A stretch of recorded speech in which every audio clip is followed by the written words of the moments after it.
Hello and welcome to English Roundtable. I'm Kevin, and today I'm joined with Jeff.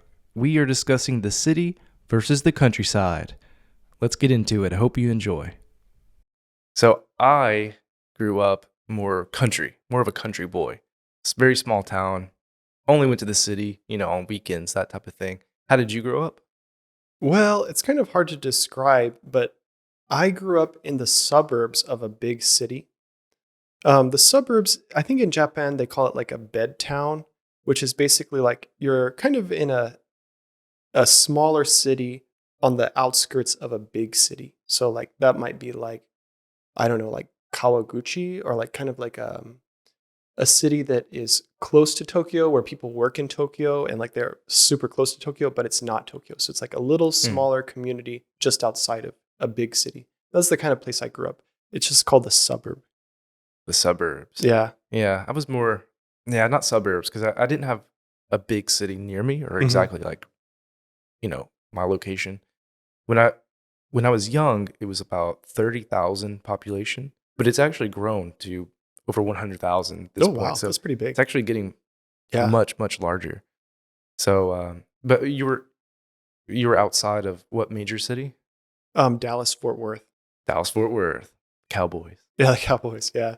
But yeah, so like I said, I grew up in the suburbs, which is like there are some nature and things like this. But I moved to Chicago in my 20s, and I lived there, and that's another big city, and I lived in the city.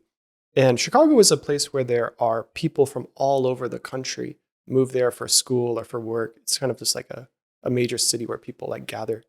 And I had some friends, and one of them was from Kentucky, and I think he lived in Chicago for 6 months. But something that he said that I always remember was, I can't stand waking up and not hearing birds. I thought that was so funny. Oh yeah, I actually agree now at this point. Living in Tokyo, like, Yeah. because where I'm from, at night you can hear crickets, Wow.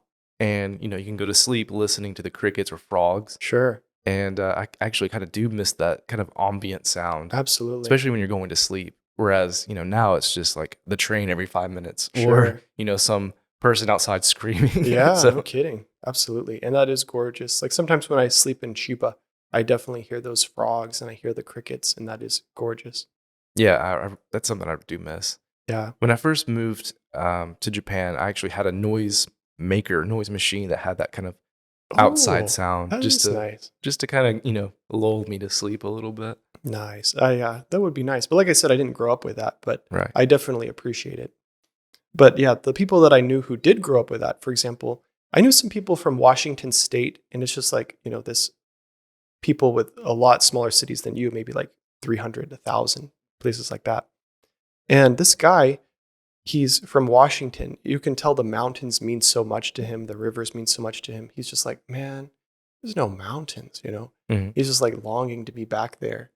And it's just like, I can't really imagine mountains meaning that much to me. It's like, oh, I can't see the mountains.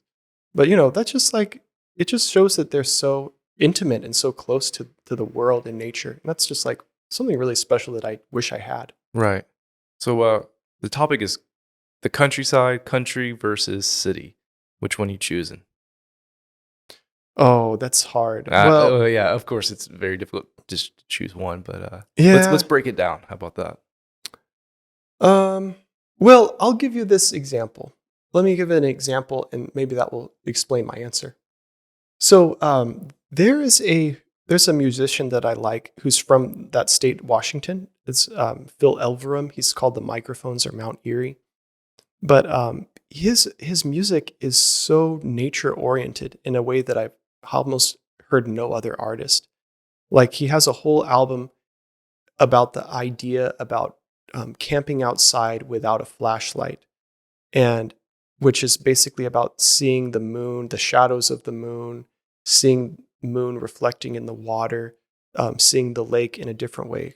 Like they call it two moons, two lakes, two trees, like seeing things in a new way with shadows and darkness. And just like in trying to create that atmosphere, it just creates like such a unique experience and also just like a connection to the world and brings like a peace and calm. which I don't get from normal pop records. Like if you hear like pop music today, it's not really bringing you closer to the earth. It's just sometimes just like a silly,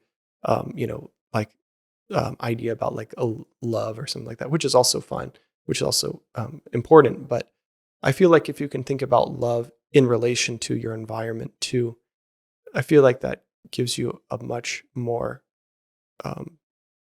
comforting, peaceful atmosphere. Yeah, it's introspective as well. Yeah, it is. Yeah.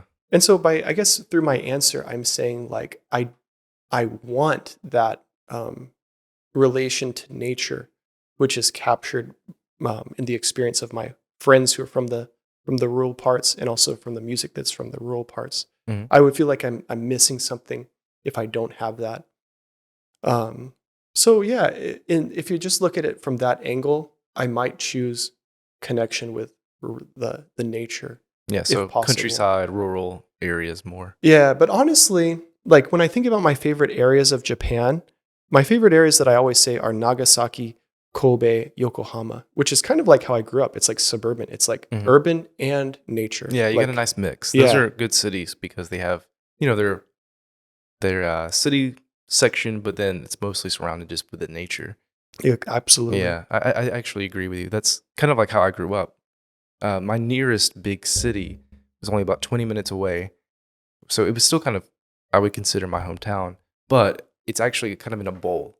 Oh, okay. And it's surrounded by mountains, and inside is rivers. Oh, that's so nice. It has that blend of nature and a little bit of city. Sure. So. That's why it's growing so much. It really is, yeah. Gorgeous. And at the moment or before, they were the only city in America that had fiber optic. Oh, wow. So that's one reason why it's grown, is because tech, nice. So many people have been coming there for that reason. Yeah. That's a nice place to grow up. Very nice. Kind of miss it sometimes. Yeah, I bet you do. If we had to actually choose country versus city, I would say we can't choose one, because it's that's so true. Blend that we need. Yeah, absolutely. Yeah, I definitely agree with that. Both and. Okay, both and. All right, we'll stop there. Thank you for your discussion with nature, especially because I'm excited to just go out inside nature and enjoy both city and the countryside. Yeah, me too. All right. Thank you very much. We'll see you next time. Thank you. Thank you for listening to English Roundtable, made possible by Kanda Gaigo Career College in Tokyo, Japan. If you enjoyed hearing natural English conversation, subscribe and like us wherever you're listening, and check us out on YouTube, Twitter, and our other SNS platforms, which will be in the description for this episode. Head over to the YouTube page to see some of the keywords we used in the conversation and other activities to test your English listening skills. Thanks again, and we'll see you in the next episode.